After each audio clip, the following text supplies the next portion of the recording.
Welcome to StopFake, the place where we identify disinformation, debunk it, and set the record straight on fakes about Ukraine. I'm Marko Suprun, and our stories this week are: Moscow Patriarchate Church in Vinnytsia seized, NATO brigade arrives in Donbas, and Ukrainian security forces on Western payroll. So let's get to the details.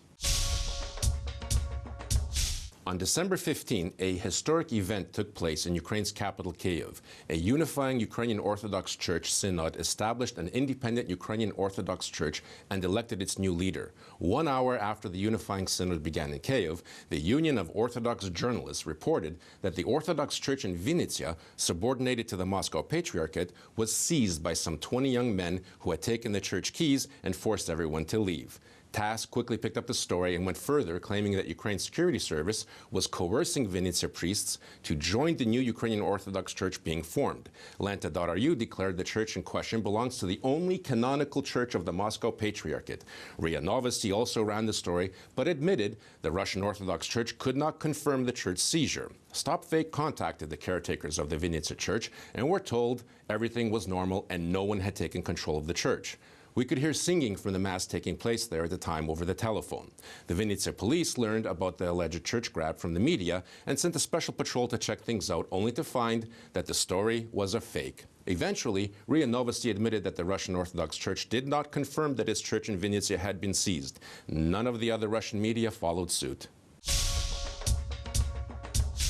At the beginning of December, several Russian publications disseminated fakes claiming that a NATO brigade had arrived in the Donbas. Ukraina.ru, Luhanski Informaционный Center, Anti-Fascist, SMI2.ua, Interfax, and many others cited the self-proclaimed Luhansk People's Republic police press officer Yakov Osachi, who announced that 28 soldiers equipped with RPA Rangemaster sniper rifles wearing NATO uniforms recently arrived in Ukraine to join one of Ukraine's army brigades deployed in the Donetsk area. StopFake reached out to the NATO representation office in Kyiv and inquired about the alleged Rangemaster-equipped NATO soldiers sent off to the war zone in eastern Ukraine. NATO's press service responded, quote, "NATO does not have a military presence in the Donbas." The Ukrainian military's press office told StopFake they no longer bother to comment on Russian propagandist alternate reality. It is worth noting that there is no such thing as a NATO uniform. NATO is a military alliance of 29 independent member countries, all of which have their own style of military uniforms. To illustrate this fake story, Ukraina.ru and others use a photograph of a group of soldiers posing in an outdoor amphitheater holding up an American flag. Using the TinEye image search and recognition service, we see that this photograph has been used by Russia's official Sputnik agency at least 7 times for a variety of fake stories about NATO, the earliest of which was published in March of 2017. Last week, the pro-Kremlin publication Life.ru ran another mendacious story from the Ukraine is completely dependent on the West genre. The article is filled with propagandist rhetoric aimed at creating an image of Ukraine's government as a failure and completely dependent on Western curators, and lists a series of military tenders by the U.S. State Department for the purchase of equipment and services for various aid programs for Ukraine. Life.ru posits that such programs are proof that Ukraine is on the State Department payroll. 1 week before Russian ships attacked and seized 3 Ukrainian naval vessels in the Kerch Strait and took the crew prisoner, Life.ru featured a similar story claiming that rising tensions in the Azov Sea region, border provocations, and violation of Russia's exclusive maritime economic zone are required of Ukraine by Western curators if Kyiv wants Western cooperation to continue.